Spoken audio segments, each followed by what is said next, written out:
No, don't worry. God, your secret is safe with me. Hi, everyone. Welcome to Crowdfunding Countdown, where we take a look at every single board game campaign finishing up in the next week.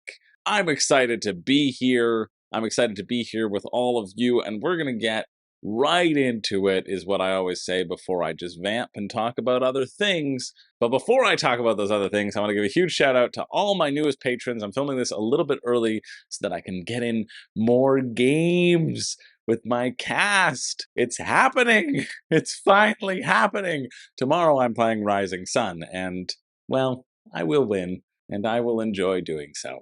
But I hope that they all enjoy playing the game as well. So because I am recording a little bit earlier, if you happen to sign up for Patreon, you said, listen, I'm going to support the channel while your shout out is coming next week because you haven't signed up yet. You haven't been hit with that bug, that excitement bug, to jump onto the Room and Board Patreon. If you want to do it, great. If not, just hitting the like and subscribe down below is always a huge help. And I love you all. But you know what I love more than you? Yes, I said it. Well, I mean, I love giving things to you all because I got hit with a cool package. This I'm not giving away. This is mine and mine alone. And you're never getting it out of my cold, dead hands. Finally, Peak Oil Profiteer has arrived. I've been getting so many fun things arriving. I can't open this yet. I'll probably do an unboxing this week of it just to do a deep dive and really have an excuse to talk about it again, because it was way back, even before I had 1,000 subscribers, that I did a review for them, and I really enjoyed it, and I'm very excited to have it in my collection. They also have a sort of cutthroat worker placement called Peak Oil. This is a different game completely. I've never played this before, but I already bought a copy, and there was a bit of a miscommunication between them. So basically what I'm saying is stay tuned to the unboxing, because then there's going to be a giveaway in that, and one of you can win this. And I hope it's a fun game. So yeah, I'm excited. But that's not what today is about. Today is about taking a look at all the campaigns. So let's get right into the week. We're doing it. We're doing it, bud. It is late and soon to be later, but this is the time that I have to film, and so I'm going to take it so that I can have some board gaming time. It's all worth it. It's all worth it for Rising Sun, baby. So let's check out the week. First up, over on GameFound, finishing up tomorrow at 9 a.m. Not tomorrow, Wednesday at 9 a.m., we have Conqueror Empire Rises. Challenge your friends to an epic empire building game that plays in under 2 hours. 6 powerful nations fight to rule the ancient world. Who will conquer all? My neighbors upstairs seem like they're going to conquer all. They keep odd hours. They will be very quiet, and then at like 3 a.m. they just decide to have a party. But that's okay, because, you know what? I like parties, and I've drilled a little hole in their floor to watch them all. Just kidding, officer. That wasn't me. That was here when I got here. Okay, let's check this one out.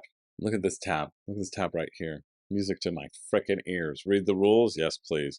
Conquer Empire Rises is actually an expansion, I think.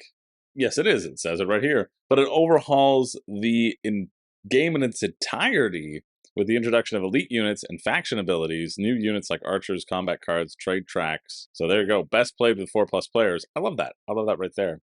That's great. Only 28 bucks for an expansion. That seems pretty good. Or for the core bundle with the expansion, because you want the new overhaul, it's 65. So let's assume that's the price, right? In case you've never heard of it before, that's 89 Canadian, and then it'll be over 100 after shipping. Oh wow, it really is an overhaul. It says, when playing with Empire Rises, follow the instructions in this rulebook only. Ignore Conquer Final Conquest rulebook. That's great, because I don't have one of those. I really appreciate it plays 3 to 6, but they say, listen, it's best with 4+. You can win the game by either controlling any 7 territories which contain either a great fort, a small fort, or a constructed small fort. So kind of Inish-like.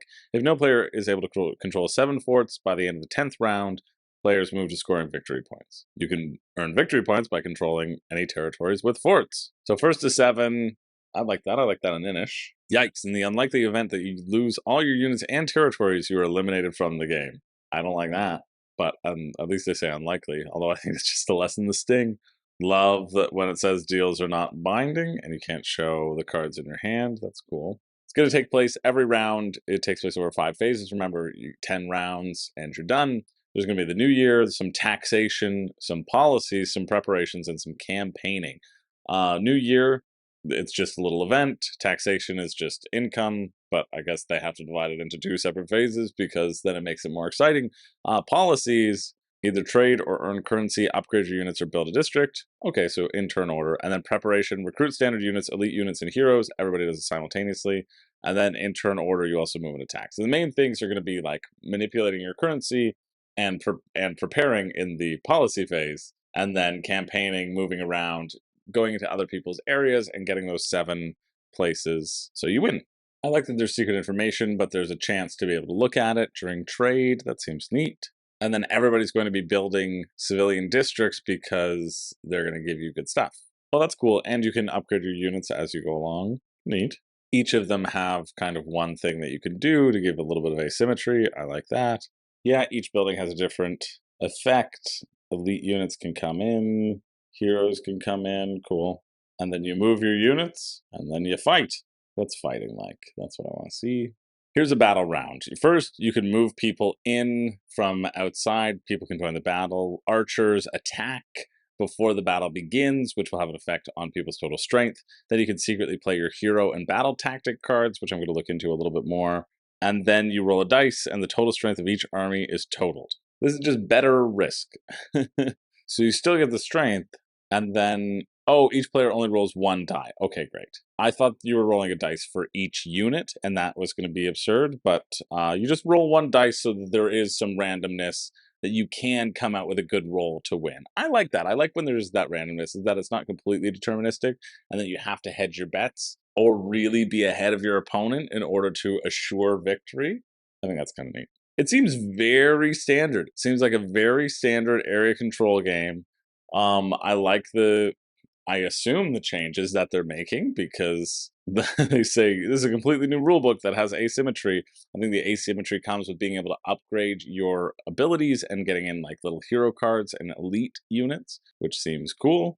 It's 89 Canadian to get the full bundle, which is what you want because that's the one that they're kind of pushing. And then shipping is for the core pledge, $19 to the US, 24 to Canada.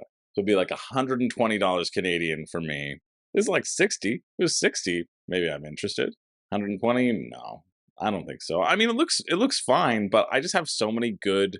No, that's not even true. I have so many great area control games, and I think this one looks like a pretty good area control game. I think I would enjoy myself absolutely fine. Looks well made. I like all the wooden pieces and that sort of stuff. I think it would be pretty simple, but I don't know what would make me pull this off the shelf.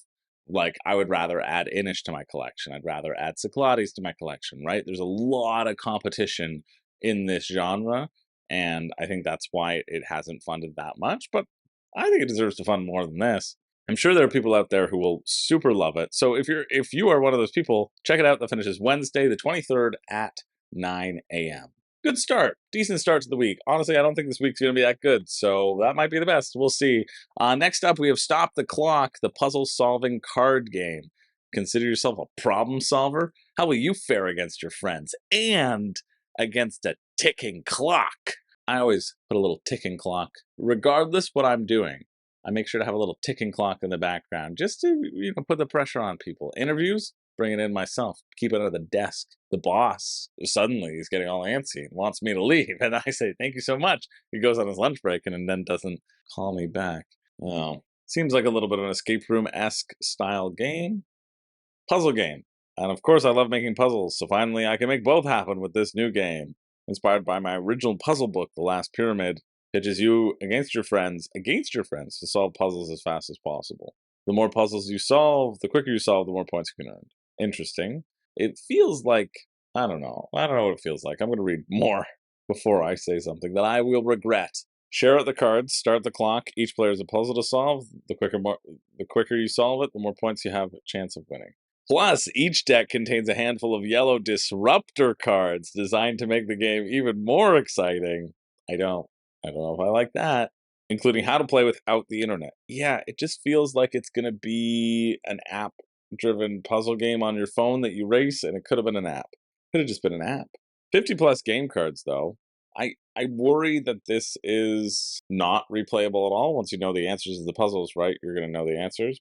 But, I mean, escape games exist, and I think that's potentially fine. What's the price on this? £12, 21 bucks Canadian to get one of 2 decks. All parcels will be sent tracked where possible and will be packed with care by me.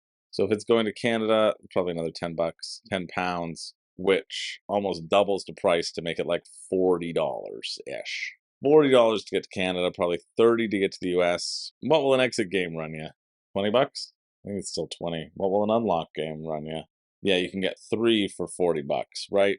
Seems okay, but it seems also like a sketch of a game, and I don't know how much value there is here.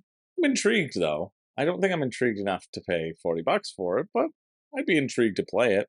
So if you're interested in that, it finishes Wednesday, August 23rd at 1:55 p.m. Let's keep it moving with Flight Plan, Own an Empire, Ground the Competition. The ultimate board game for travel enthusiasts, airline aficionados, and aspiring moguls. That didn't even make sense. Standard edition instruction booklet. I'm going to say that's the rules. Oh, pretty short. Basically, as I'm reading through this, I can talk a little bit about it, is you are going to have to establish a fleet. Oops, excuse me. Establish a fleet because you need specific fleets and specific types of aircraft to get money from different airlines. And then you need to build a bunch of different hubs to win the game. That's it. Okay, I like this, that other players can use your routes if they have the right fleet, but they would pay you a use fee.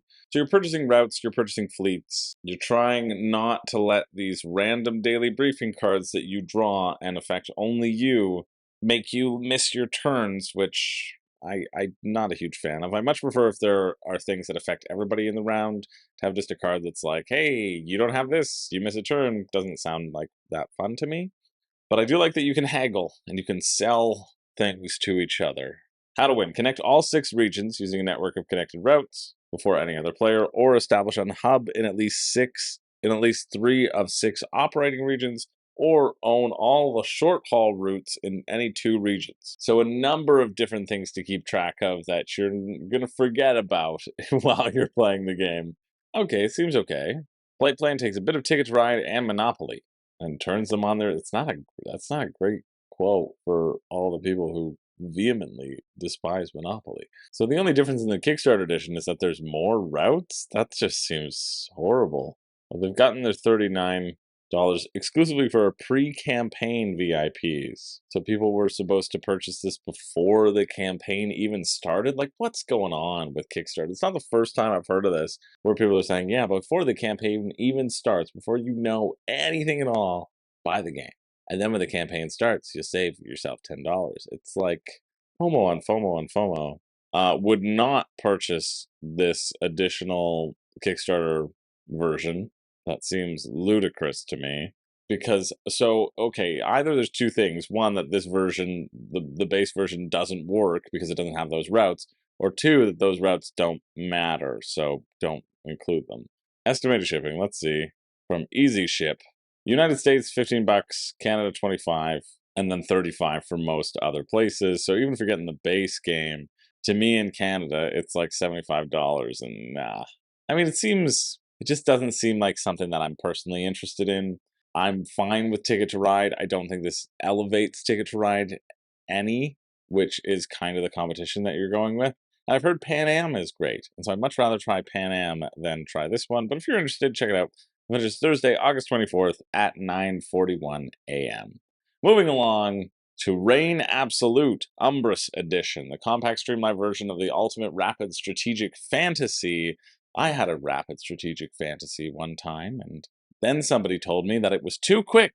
Even in my fantasy, it was too quick. Okay, decent video. It seems like everyone's gonna have a different faction, but your cards are face down, and so you don't know what your opponent is. It's like Stratego, but in card form. And you can bolster your people and make them stronger, or you can attack them, or you can sacrifice them for some reason that I will tell you about. Humans, elves, orcs, different humans, undead, demons. Print and play faction only. Okay. I guess you're just printing out cards, so that's fine.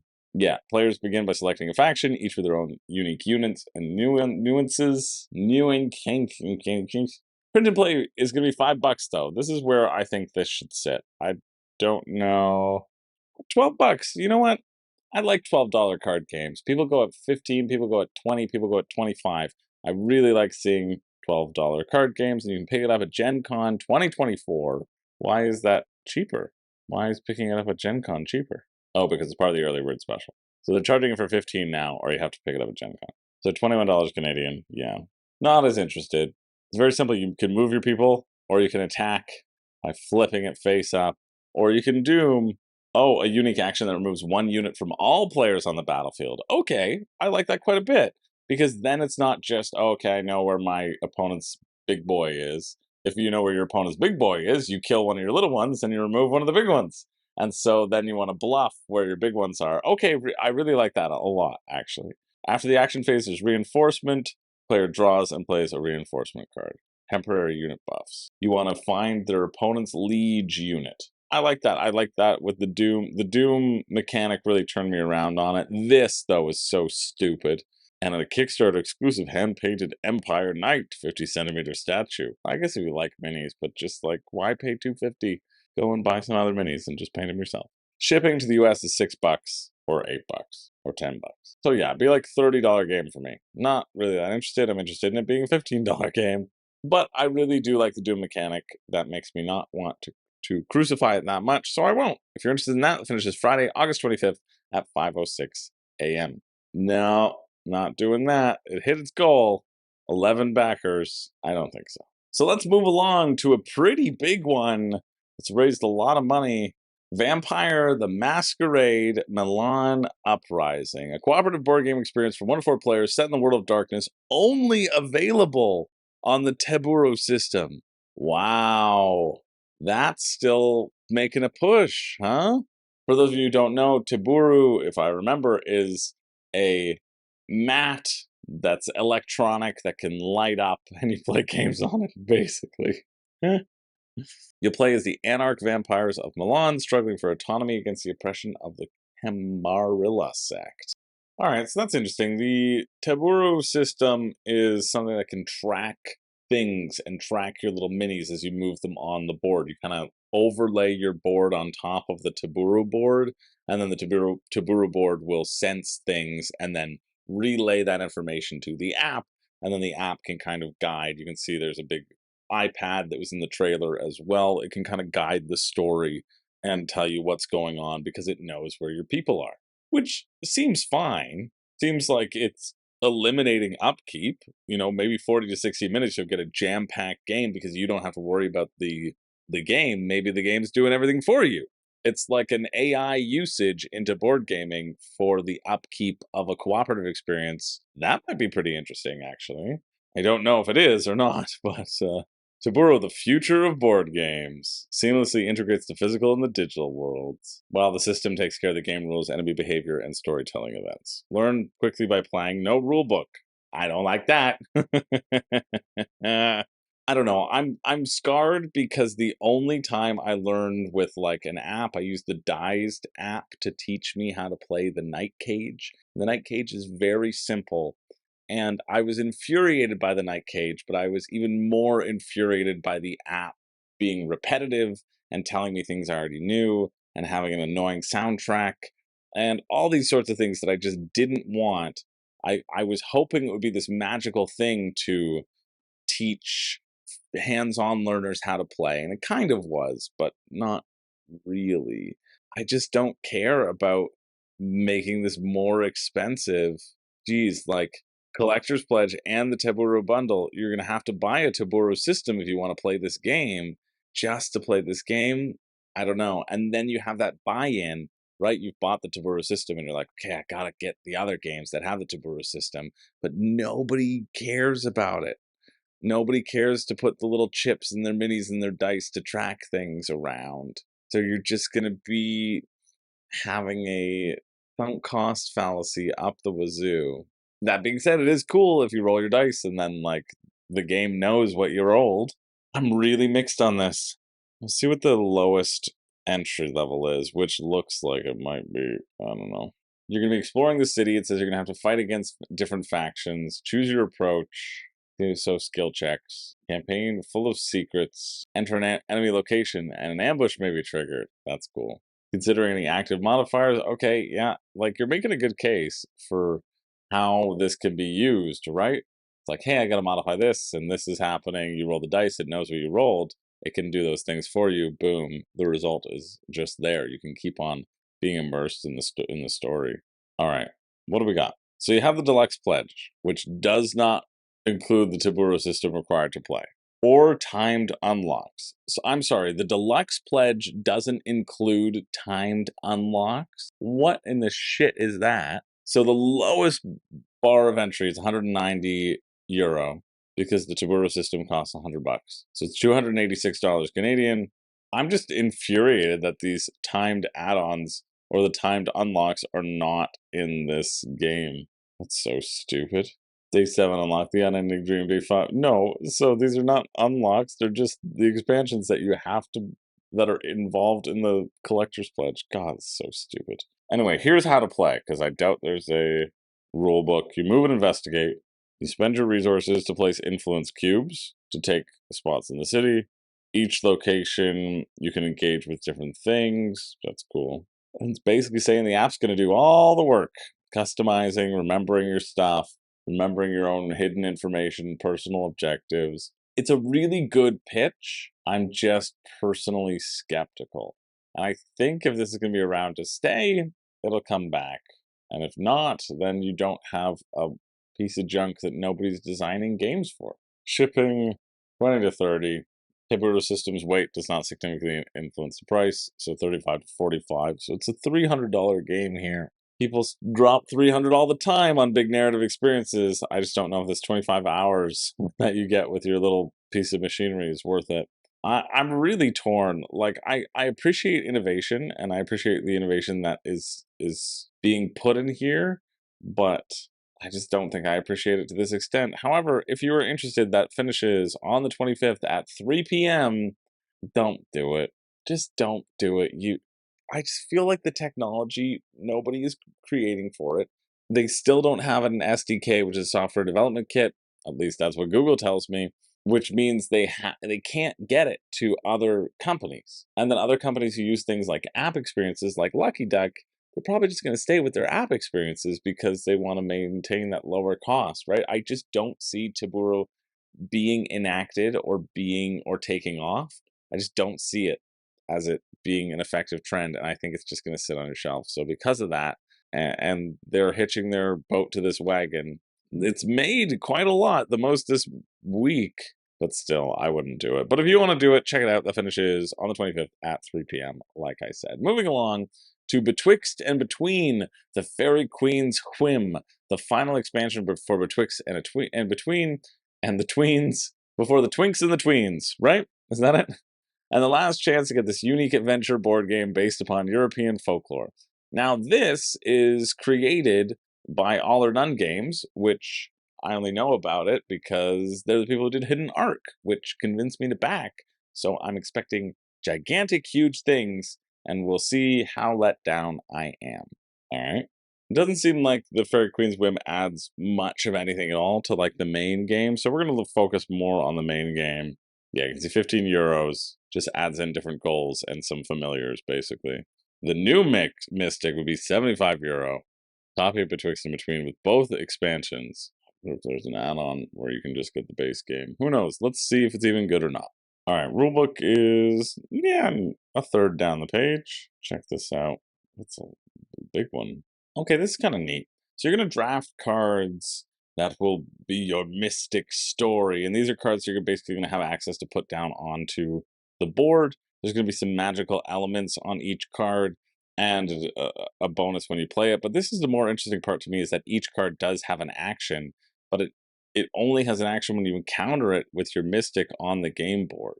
So by placing it on the game board, and you're going to have this sort of 7x7 grid, you're then running around and countering it, or 6x6 for a 3-player, 5x5 for a 2-player.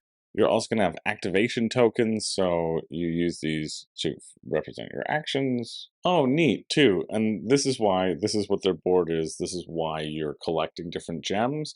You actually have to create a pattern of the gems on your board in order to activate your magical abilities, which give you basically just additional movements. You can see up here, those are kind of your action tokens that will let you move kind of twice. And then you have your absorb, where you can take things that are next to you, and then you have your card play movement. And you can only absorb stuff on directly adjacent spaces. And then you can offer your magic to get points, so you can sacrifice the abilities that you've claimed, but you can get points so that you win. And there's also a big solo mode, and a giant spell index, and a summary, and oh, and then a French version. That's why this is this rulebook seems longer than it is. It's only 10 pages. Yeah, very simple. Cool. Really intriguing to me. I'm very intrigued. This gives you different Whim cards and some familiars, which is cool. But I really don't care about it whatsoever.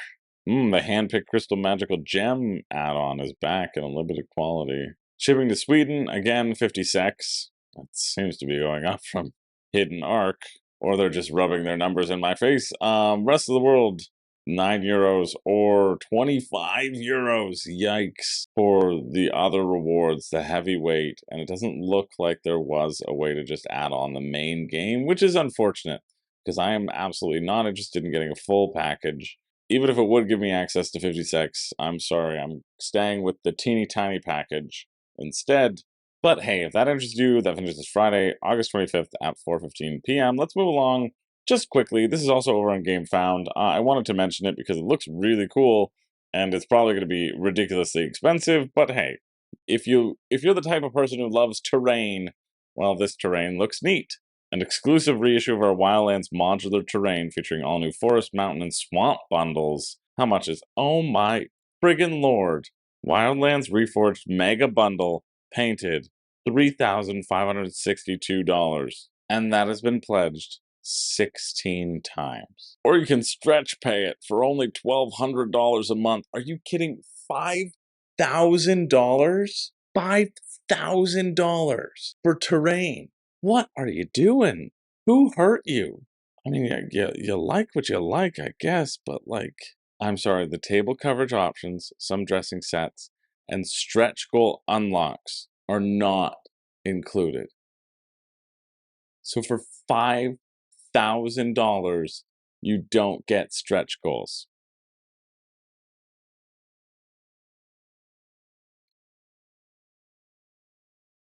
Yeah. Hey, don't tell them to not get it, wise guy. There can only be one person who's behind this. I love a good racket. It's a racket. Bob loves pickles. Shipping is not included in the set prices. Of course not. Oh, they've got a shipping calculator. That's great. And I'm sorry, in order to even calculate the shipping, it requires you to enter an email or a phone number. Like, get stuffed, Wildlands. I'm so mad I even clicked on you. This is the most bullshit campaign I've ever seen. No wonder you raised $350,000. 16 people bet back $5,000. Oh, we're moving on. I can't handle this. I can't handle this today.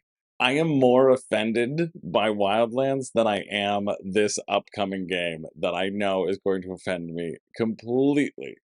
That's just the friggin' wildest thing I've ever seen. I think in 104 episodes of Crowdfunding Countdown, this is the most outrageous thing that I have ever seen. Congratulations, Wildlands. You suck. Stick to getting trains. Oh my god. I mean, I get it. It's hand-painted. It's hand-painted. You're paying for the art. I am grossly underpaying Zach. I know. Zach, I hope you are not listening to this. You stop charging me $5,000. Stop it. I'm not paying it. Okay, fine, I'll pay it. Just because I love you. Jeez, that's awful. Okay. I don't even know if I can joke about this. Clearly, I clicked on this because it's a funny card game. Oh, you know what? Okay. It got me back. That's not funny. I think it is. A ridiculous role-play game. A card game that's potentially offensive and significantly hilarious. Like Cards Against Humanity meets Charades. This is It's a charade. Any of these games is a damn charade. That's what I have to say. Are we going through this? Let's get some examples. I can't do it. I can't. If the target laughs, the actor gets a point. If they don't, the target gets a point. I feel like I would be pretty good at this game because I was born without a sense of humor. I mean, it seems is simple enough. You know what I mean? You try to hook people in with the Cards Against Humanity zany sort of thing, but this, like the inconspicuous spy, you're a spy trying to remain unnoticed by the target. You just have to be funny to the target. You just have to be very bad at hiding while trailing your target, and everybody else gets to watch. The hard part about these games is that when somebody says be funny, it's very hard to just be funny. That's why I record myself saying it to myself every one of these episodes, and I have it on a screen just off there, screaming at me. I have a little earpiece here, screaming at me every 10 seconds to really make sure that I can be funny in these episodes. And we've seen how that works out. It's a good laugh. Road Rage Charader. Masochist dog. You're the target's pet dog who takes pleasure in being walked around naked on a leash. And then it gives you suggestions of a bunch of things to say. To share your delight when the target calls you a very bad boy. Well, if you wanted my heart, Sean Gould, you should have said a naughty bad boy, because that naughty is objectively funnier. Anyway, $25. Oh, thanks. Shipping, $9.80. Don't worry, it's not $10. You're safe. We're moving on, but if you want that, you know what? Credit where credit is due. It's better than Cards Against Humanity. Barely. Anyway, if you're interested in that finishes Saturday, August 26th at 3:59 a.m. Let's move on. There's really not much more happening here, and yet I have 5 tabs. So save yourself, and I'll save you. There's no pick of the week. Maybe it's betwixt and between, but we'll see when we get there. Lucky Cat. Cute dice game, 1 to 7 players. Includes roguelike solo duel campaign. Ooh la la. Game component. It comes with this plushie. Look, it's good. Alright. Maybe there is going to be a pick of the week. This video song is a banger. Lucky Cat, though. I hope the mic picked up some of that song, and I don't even care if I get a copyright strike. This is the funniest theme ever. It says, you live in a kingdom where the king hates magic and loves science. This stupid idiot king. Often it's the other way, where you hate science and you love just the magic and hope that things go away if you hope for them long enough. 100% chonk of these chonky dice. It said, on your turn, hide your money. On your opponent's turn, don't pay taxes. First player to have 10 coins or 2 Lucky Cat statues wins. Honestly, it doesn't look half bad. This is why we look at these things, right? Because you don't judge a book by its cover. Maybe rolling dice, sometimes good stuff happens to you, sometimes bad stuff happens to you. But oftentimes, if you roll dice, the first person to hit the little plushy cat in the middle gets an exemption. It's how you rebuild your castle, your kingdom, and unlock new dice to roll, so you can roll more dice, and then you want to put together 2 Lucky Cats. Honestly, probably the best thing that we've seen this week. $8 US shipping, 14 in Canada. So, I mean, it's still like $50 to get to Canada, 50 Canadian, so we're going to slow our roll, but 37 US to get to your door, if that excites you. See, 1 to 7 players, you're just chucking dice very quickly, and the quickness of the reaction, I think, potentially sets it apart. So, good job, Lucky Cat. Honestly, you saved me. There is magic in this world, and it belongs to this sweet Neko. All right, let's move along to Alphabet Stoop. I like word games. I hope this isn't horrible. A turn-based word-building game. Deliver your packages before your rival companies to secure your victory. Cute! Okay, things are picking up. And it's $18, they said. Yeah, $18, 25 Canadian. This seems actually quite delightful if you like word games. And it makes me happy. Thought I wasn't recording there for a second, and I was going to lose my freaking mind. Basically, you have a company of package carriers, and you're going to go to a number of different stoops and deliver those packages. But you know what those packages are? They're words. They're words! Well, they're letters. They're letters.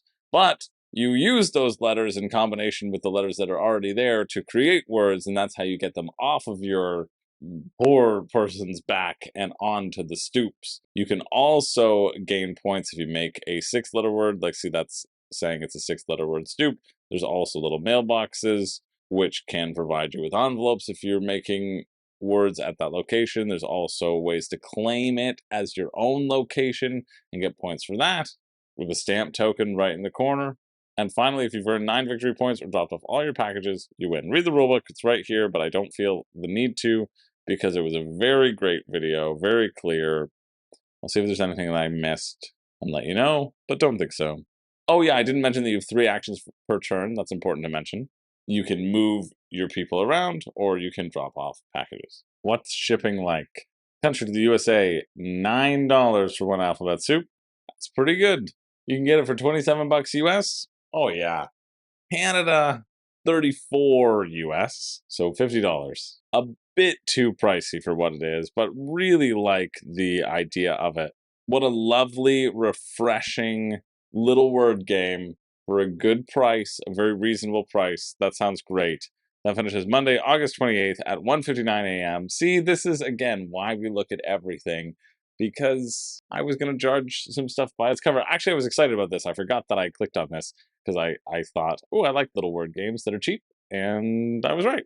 Anyway, let's move along to something that has made a lot of money, which is Fool's Blade, a sword crafting monster slaying card game, a fast-paced, comedically chaotic sword crafting monster slaying, loot grabbing, friendship ruining, backstabbing card game.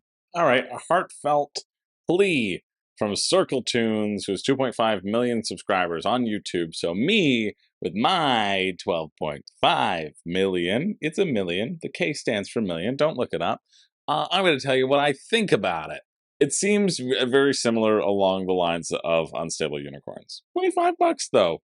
I was expecting a higher price, so great job on that. And the box is a stupid looking sword, which is very funny, but also is going to be very annoying on your shelf, speaking from personal experience. Here's how you play. You pick your character, guy with a gun.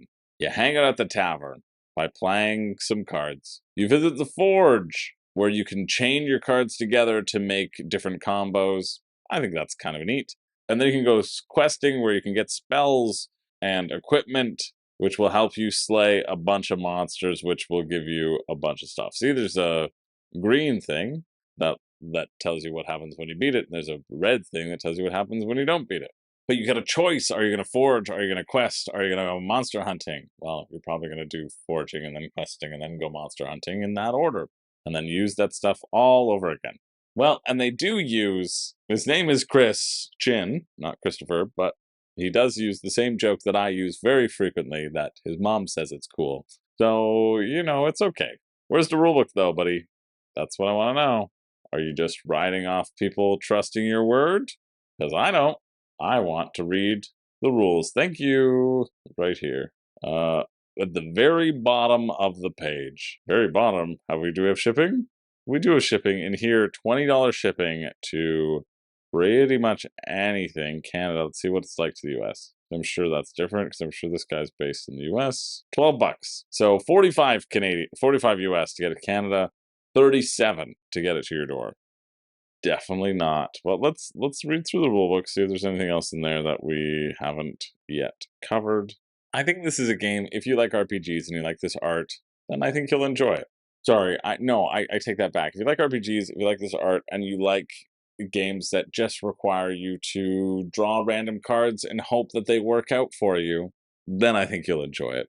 It doesn't really seem like there's much strategy at all, other than holding on to the things that will strengthen your weapons. But when you're constantly drawing cards, right, that's the problem with these sorts of games, with just a huge card draw pool and not really much else other than randomness. You get into kind of the Unstable Unicorns style of game, which, hey, you know what? It doesn't matter what I say, because he has 2.5 million subscribers. People will support him and want to support this game and probably will really enjoy this art style. And I think that's great, and I hope they all have a lovely time. Definitely not for me, though. Definitely not for, like, a gamer who's interested in a strategic game and not just throwing cards down on a table willy-nilly.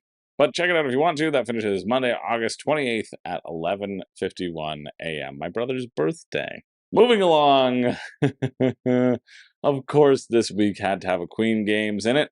We have Marrakesh, Camels, and Nomads. The expansion for Marrakesh includes 6 new models and the solo mode, and I already know that this is ridiculously expensive.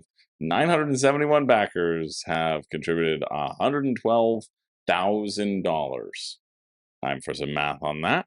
$115 average for an expansion. $55 US for an expansion to Marrakesh. 75 Canadian plus shipping for this little camel race, some special buildings, and a solo mode. Jeez. Marrakesh, Rana was talking about how it wasn't that good at 2 players because you're dumping things into this tower and then they were just kind of coming out. So you'll want to have more people for this. David Waybright is playing this at WSBG with 1 or 2 or 3 lucky raffle winners, because you can play a game with some YouTube people at WSBG if you're attending. I won't know how that goes, though, so I don't know why I'm saying it. I'm like, let me wait and see. I'll be able to survey the... No, I won't. I'll be running around like a chicken with my head cut off. Honestly, I was expecting this to be more expensive. It's still stupid expensive, because what's shipping on this? At least $20, right? Boom. God, I'm good. Camels and Nomads, and solo, and storage. $20. So you're paying $75 for an expansion to a giant game that you already haven't played that much at all. I don't know. I did hear that Queen Games doesn't really pay attention to any YouTubers, though. So that's good. They probably haven't heard anything bad that I've said about them. I'm going to contact them and ask for a bunch to review. This is a lot more money than they usually raise. So clearly, all the Marrakesh players found it very lacking and needed a solo mode in order to make it work, right? That could be the only reason why they would. Well, I guess if they enjoyed it too. I don't know. I can't pick on Queen Games more than I've already picked on them in every other video ever. So I think we're just going to move on. But if you want this for some inexplicable reason, that finishes Tuesday, August 29th at 4 p.m. Like, I don't even feel like talking to you about Marrakesh and letting you know about it, because I think Queen Game stuff is already always overpriced. And then throwing in this Camels and Nomads expansion to just deepen the experience, like, who cares? Who really cares? I have, like, zero interest in this. And it's Stefan Feld, and I should have interest in this, but I just don't. Let's keep moving to our last one of the night or the morning, probably because I'm doing this after a show and not during the day. But we have Chris George, 2nd edition. Sorry, Hideous Abomination, 2nd edition. The vile tile-laying game is backed by monstrous demand. Build hideous creatures from 200 plus unique parts with ever-evolving objectives. Fully funded in 26.5 hours. Yeah, you know, most campaigns are like funded in 2 minutes, funded in 1 second, funded before the campaign even begun, because we got all these pre-orders for some strange reason that we gave you $10 off and you never even heard about it. Sucks to be you. It's funded. But this one, you know, at least they're funded 26.5 hours. Let's see what I got. 1999. This seems fairly simple. It's going to be a tile-laying game as you're creating a hideous abomination. Fun-looking art. Maybe that's all you need. Goals that you can get. Okay, so you roll to determine what action you can do. But I don't honestly hate that, because the actions feel balanced at first glance. You're drawing 2 tiles, or you're looking through the spare parts pile to take 2 tiles, or you're revealing an award. Actually, that one does seem like it sucks. Oh, and then draw 2 tiles. So that's fine. Then steal a tile from an opponent. Also fine, because you have your choice and you're screwing somebody else. Oh, and you give them 2 bolt tokens, and then you can put bolt tokens on your abomination to make sure nobody can steal it. The game is over when someone completes their abomination, and at least as many awards have been revealed as the number of players. And you can complete an abomination with having all loose ends tiled off. You know what? Don't hate it. Really don't hate it. I think this could be fun. I love the art on this, and I think that's going to be the star, really. You get scored for consistency, so the most colors, or the most non-mishmash of colors, Then it gets scored on all of the awards. These are the objectives that you were going for. And then highest score wins. Very simple. Yeah, great. £15, 26 Canadian. Love the art. What's the shipping? £5 to the UK. £8 to the US. £14 to Canada. So basically doubles it for Canada. It's like $50 Canadian, which makes it, not at all. £23 to get to the US. Probably like $30 US. 29.24. God, I'm good. So for $30, I don't know. You could do worse. You could do a lot worse for $30. It's very, very simple, very random. I feel like it really would work well with kids as well. That's why they're marketing it as like a G.I. Joe commercial from the 90s or the 80s. But you know what? I think it looks good. I think it looks a lot better than a lot of the other stuff on this list. Like I think this is so much better than Fool's Blade because it knows what it is. I don't know. Fool's Blade kind of relies on its art as well and drawing cards. This just feels more elegant in its focus, I guess. Fool's Blade is really just trying to throw a lot in there. I don't know. It's all fine, right? Like this is never going to be anybody's game of the year, but I think it would be okay for some people who like the art. So check that out. It finishes Tuesday, August 29th at 4 p.m. That's all I got for you. It's really all I got for you. It was it's not a good week. But that's okay. That is okay. We have to have these sort of weeks which make the cream of the crop stand out, as we've covered 1,500 or so board games in the past 2 years. That's a lot. That's a large number. And not all of those 1,500 could be good, because if you're paying, $100 for each, because Kickstarter is expensive, well, maybe $150,000 that you spent on board games? Yeah, probably not that good, eh? Anyway, but there is a pick for me and a pick for you. That's how those hands work. There is a pick for me. You know what my pick for me is. I'm really excited that this looks good and is a reasonable price. We're talking about Alphabet Soup. Give yourself a hug, Alphabet Soup, because I think this game looks fun. I think it looks very simple. It knows what it is. A reasonable price, not a horrible cost for shipping if you live in the US. Canada, probably not. But it's still my pick for me because it's the thing that I'm mechanically the most interested in. For sure my pick for me. And it's my pick for you. You know what? Like, I don't want to make Lucky Cat the actual pick. I don't want to make Hideous Abominations the actual pick. Betwixt in Between is close, but I don't want that to be the actual pick as well, because I think Hidden Arc looks better for one. And this large get everything doesn't make any sense to me. So that's why I can't pick it. Alphabet Soup is also the pick for you. Or the pick for you is stop buying board games you're cut off, you addicts. That's what it is. I just think it looks good. And I like word games. I do. Or other things like paperback for word games. Get yourself a copy of Bananagrams for word games. It's really not an exceptional week. But you know what is exceptional? All of you. You really are. I appreciate you all being here. Thanks for letting me hang out and spend time with you all.